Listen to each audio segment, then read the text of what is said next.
আল্লাহ তাআলা মানুষকে চূড়ান্ত সফলতায় দেখতে চান। বাবা সন্তানকে কোথায় দেখতে চায়? ভাই, বাবা সন্তানকে কোথায় দেখতে চায়? সফলতায়। এই জন্য মাঝে মাঝে মারও দেয়। যতদিন মার দিয়ে সংশোধন করা যায় ততদিন মার, এরপরে ধমকি, ঠিক হও বলে, উদ্দেশ্য সফল হইতে হবে। কেন? তুমি আমার সন্তান। সবাই বলি না, তুমি আমার সন্তান। তো আল্লাহ বলতেছেন তোমাদের সফল হতে হবে, তুমি আমার বান্দা।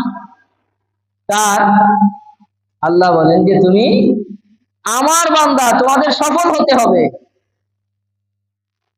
এই সফলতার জন্য সূরা আলার মধ্যে তিনটি কথা এসেছে।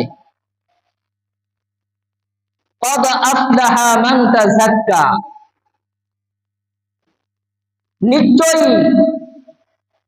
তারা সফলতা অর্জন করে যারা নিজেকে পরিশুদ্ধ করে, পরিবর্তন করে, নিজের ভিতরে নতুনত্ব আনয়ন করে। চাকরির জন্য নিজেকে পরিবর্তন করা হয়, ব্যবসার জন্য পরিবর্তন করা হয়, কৃষির জন্য পরিবর্তন করা হয়। আল্লাহ বলতেছেন তোমার ইবাদতের জন্য তোমাকে পরিবর্তন করতে হবে। কিসের জন্য? আপনারা কথা কি বোঝা যায়? একটু হা না বললেন, হ্যাঁ বোঝা গেলে, না বোঝা গেলেন কি করা। তো পরিবর্তনের জন্য তোমরা যদি হও পরিবর্তন, তাহলে তোমরা সফল হবে। কি হতে পারবো আমরা? ক্বাদ আফলাহা মান তাযাক্কা, নিজেদের ভিতরে নিজেদের আত্মশুদ্ধি আনা লাগবে, পান করতে হবে। যে গতকাল জুমায় যে আমি বলেছি যে রমজান আমাকে 5টা জিনিস শিক্ষা দিয়েছে।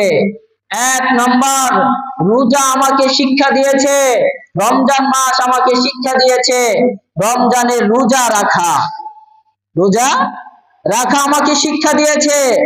এই রোজা আমাকে শাওয়াল সহ, জিলকদ, জিলহজ সহ, আশুরা রোজা সহ প্রত্যেক মাসে আল্লাহ রাসূল 3টা রোজা রাখতেন।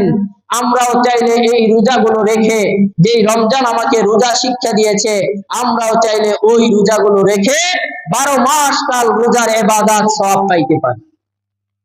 নাম্বার 2, রোজা আমাকে নামাজ শিক্ষা দিয়েছে। আমি শুধু 5 ওয়াক্ত নামাজ পড়ছি এরকম না,